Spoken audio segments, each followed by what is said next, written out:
കഴിഞ്ഞ വർഷം വന്നിട്ടുണ്ടായിരുന്നു മോൻ്റെ ശേഷക്രിയകൾ ചെയ്യാനായിട്ട്. ഞങ്ങളുടെ ഒരു വിശ്വാസം അനുസരിച്ച് അവൻ്റെ ബോഡി റിമൈൻസ് വെച്ച് വേണം അത് ചെയ്യാൻ. ഇനി അതില്ലെങ്കിൽ മരിച്ചു എന്ന് സങ്കല്പിച്ച് ചെയ്യുന്ന ഒരു രീതിയുണ്ട്. പക്ഷെ ഇപ്പോഴത്തെ ഈ ഒരു സ്ഥിതിയിൽ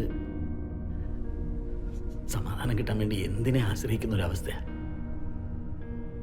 ആ ജോത്സ്യർ പറയുന്നത്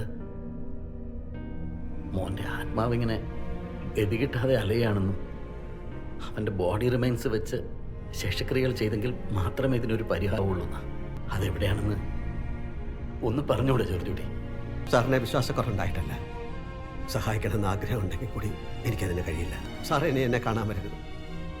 ഞങ്ങൾ മറക്കാൻ ശ്രമിക്കുന്ന ആ ഓർമ്മകളിലേക്ക് വീണ്ടും വേണ്ട സാർ. ഞാൻ നിസ്സഹായനാണ്, എനിക്കൊരിക്കലും സഹായിക്കാനാവില്ല. ജോർജുട്ടി